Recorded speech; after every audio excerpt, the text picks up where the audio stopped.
Dear student, मैं संदीप सिंह, प्रवक्ता भौतिक विज्ञान जेपीआईसी के ऑनलाइन क्लास में आपका स्वागत करते हैं। इसके पहले हम लोग भौतिक विज्ञान में गति पाठ में बेसिक जानकारी प्राप्त कर चुके हैं। एक बार पुनः दोहराते हुए अगली क्लास प्रारंभ करते हैं। सबसे पहले विराम अवस्था, रेस्ट अवस्था क्या है?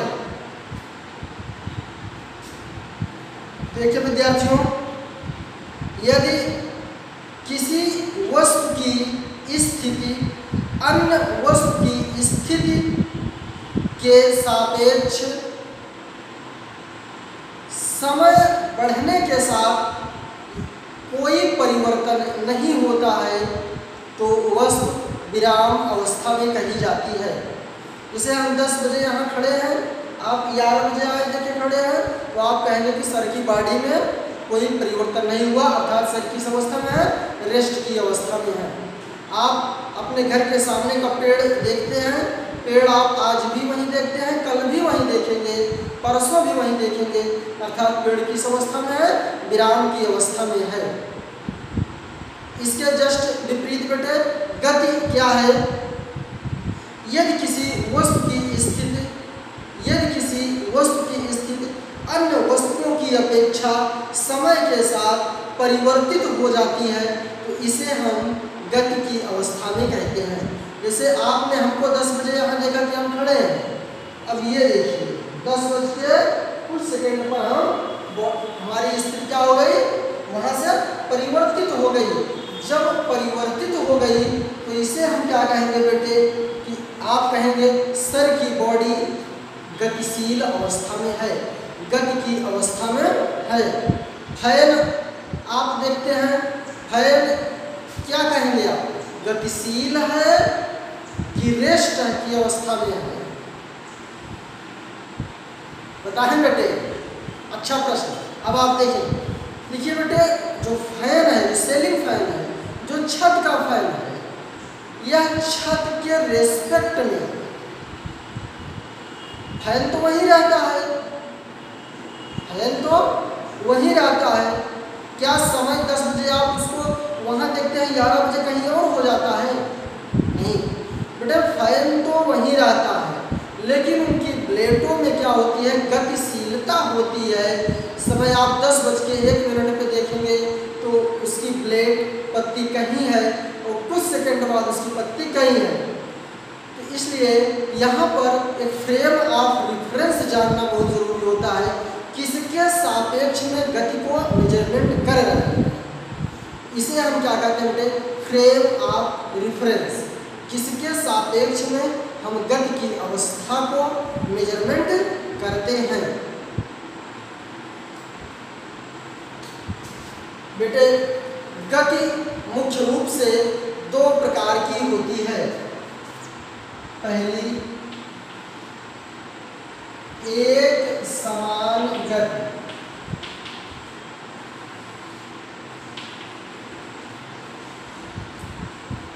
दूसरी, असमान गति।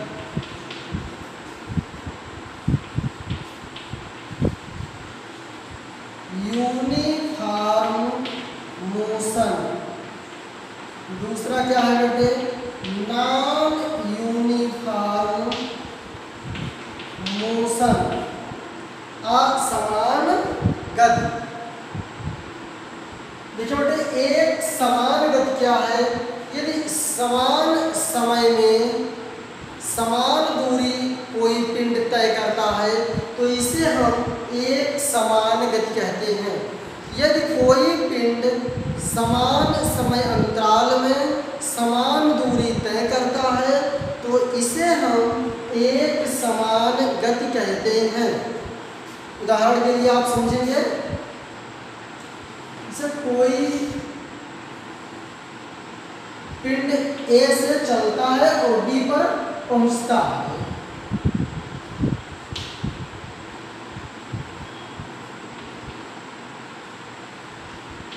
इस समय है मिनट। मान लिया कि इस 10 मिनट में वो 2 किलोमीटर चला और अगले 20 मिनट में उसकी दूरी 4 किलोमीटर हो गई। फिर नेक्स्ट में 6 किलोमीटर हो गई। आप ये देखें, पहले 0 से 10 अर्थात 10 मिनट में 2 किलोमीटर चला, दूसरे 10 से 20 मिनट में फिर 4 किलोमीटर हो गया, अर्थात 4 में से 2 घटा देंगे तो 2 ही किलोमीटर तो हुआ, अर्थात फिर अगले 10 मिनट में 2 किलोमीटर चला। फिर अगले 10 मिनट में बेटे 20 से 30 में वो 6 किलोमीटर पहुंच गया, अर्थात 6 में 4 घटा देंगे फिर 2 ही किलोमीटर उसमें भी चला। इस समान समय में समान दूरी तय कर रहा है, इसलिए इसे हम क्या कहते हैं बेटे? एक समान गति कहते हैं, यूनिफॉर्म मोशन कहते हैं। जस्ट इसके विपरीत असमान गति क्या है? नॉन यूनिफॉर्म मोशन क्या है? बेटे समान समय अंतराल में असमान दूरी तय करे तो इसे हम असमान गति कहते हैं। जैसे आप देखें, पहले में 2 चल रहा, दूसरे में 6 चल दिया, चौथे में 11 चल दिया। देखिए बेटे 0 से 10 अर्थात 10 मिनट में 2 किलोमीटर चला, फिर 10 से 20 फिर 10 मिनट में 6 में से 2 घटा देंगे 4 किलोमीटर चला, फिर अगले 10 मिनट में 11 में से घटा देंगे 5 किलोमीटर चला। तो पहले 10 मिनट में 2 किलोमीटर, दूसरे 10 किलोमीटर में 4 किलोमीटर, फिर तीसरे 10 मिनट में वो 5 किलोमीटर चलता है। तो प्रत्येक 10-10 मिनट की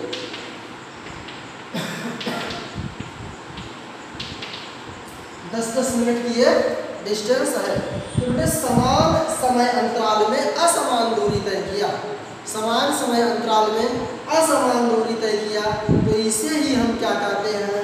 असमान गति कहते हैं, असमान गति कहते हैं।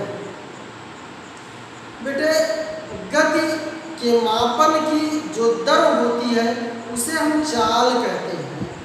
गति के मापन की दर को हम क्या कहते हैं? चाल कहते हैं। स्पीड, स्पीड क्या है? गति के मापन की दर ही क्या कहलाती है? चाल कहलाती है। बेटे इसका आप लोग जानते हैं, एक सूत्र आप बहुत पहले से, दूरी बराबर चाल गुणे समय। बेटे चाल बराबर दूरी बटे समय, चाल बराबर दूरी बटे समय। दूरी का मात्रक क्या होता है? मीटर, समय का सेकेंड। इसको हम ऐसे भी लिख सकते हैं, मीटर बटे सेकेंड।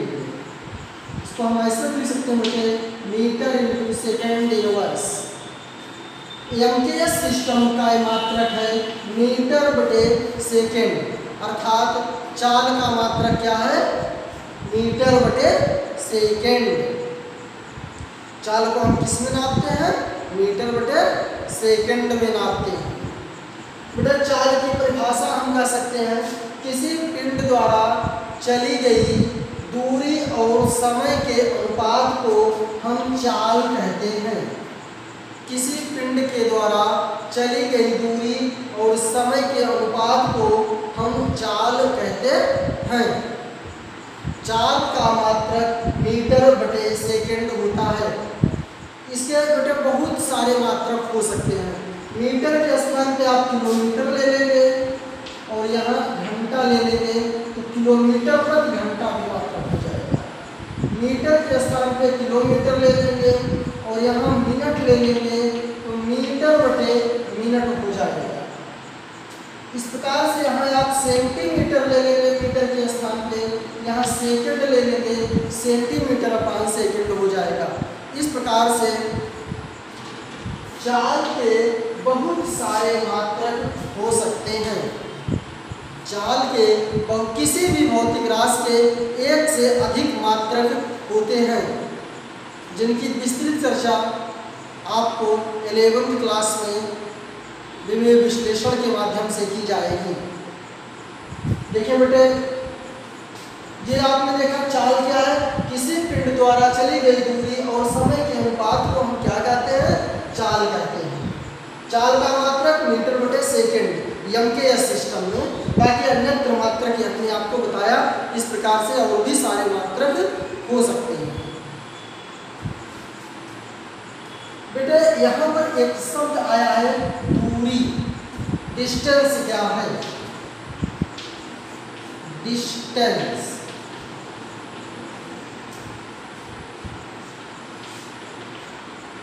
दूरी क्या है? किसी भी पिंड द्वारा तय किए गए मार्ग की लंबाई को दूरी कहते हैं। किसी पिंड द्वारा तय किए गए मार्ग की लंबाई को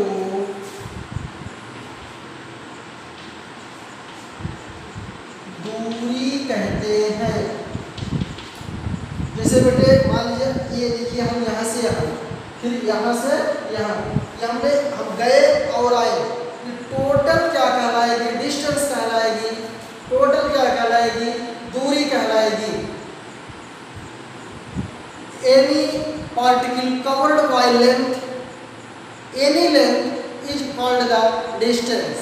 आप जो भी लेंथ, जो भी मार्ग चलते हैं वो सब क्या कहलाता है? दूरी कहलाता है। तय किया गया मार्ग ही दूरी कहलाता है। बेटे दूरी का मात्रक मीटर, एमकेएस पद्धति में मीटर होता है, जबकि सीजीएस पद्धति में सेंटीमीटर, इसे सेमी लिखते हैं, सेंटीमीटर पढ़ते हैं बेटे। क्या पढ़ते हैं? सेंटीमीटर पढ़ते हैं। बाकी दूरी के बहुत सारे मात्रक हैं, किलोमीटर है, माइक्रोमीटर है, पिकोमीटर है, एंगस्ट्रॉम है, नैनोमीटर है, थर्मीमीटर है, प्रकाश वर्ष। बेटे प्रकाश वर्ष दूरी का सबसे बड़ा मात्रक होता है। Biggest unit of length is astronomical unit. प्रकाश वर्ष दूरी का सबसे बड़ा मात्रक होता है। ये हमने दूरी से संबंधित बातें जाना। बेटे यहीं पर विस्थापन समझ लेते हैं। विस्थापन क्या है?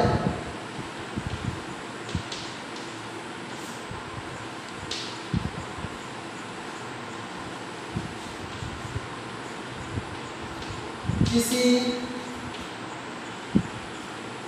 पिंड द्वारा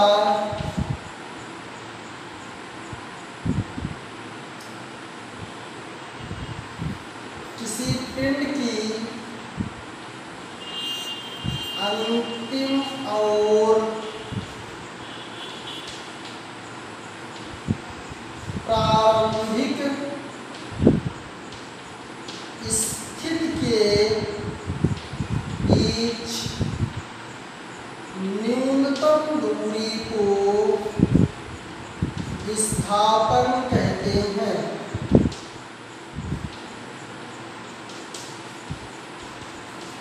देखिए बेटे, क्या है? किसी पिंड की अंतिम और प्रारंभिक स्थिति के बीच न्यूनतम दूरी को विस्थापन कहते हैं।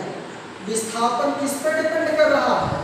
अंतिम स्थिति और प्रारंभिक स्थिति पर।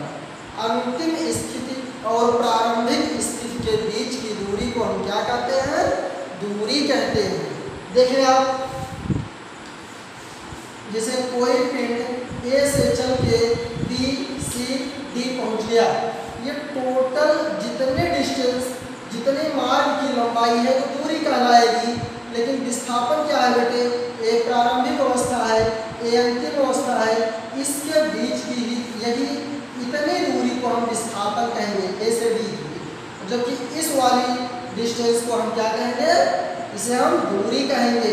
इसे हम क्या कहेंगे? विस्थापन कहेंगे, डिस्प्लेसमेंट कहेंगे। बेटा दूरी एक सदिश राशि है, जबकि विस्थापन एक अदिश, बेटा विस्थापन एक सदिश राशि है, जबकि दूरी एक अदिश राशि है। बेटे दूरी की कोई भी दिशा नहीं होती है, जबकि विस्थापन एक सदिश राशि है और इसकी दिशा होती है, क्योंकि यह प्रारंभिक अवस्था और अंतिम अवस्था के बीच निर्भर करता है। प्रिय विद्यार्थियों, आप लोग ऑनलाइन शिक्षण माध्यम से इसी प्रकार से जुड़े रहेंगे और इसकी पूरी आप नोट्स बना लेंगे, उसको हम PDF में आपको सेंड भी कर देंगे। यदि आपको किसी प्रकार की कोई समस्या होती है तो आप कमेंट बॉक्स में कमेंट कर देंगे। आपके कमेंटों को हम गंभीरतापूर्वक लेते हैं। धन्यवाद।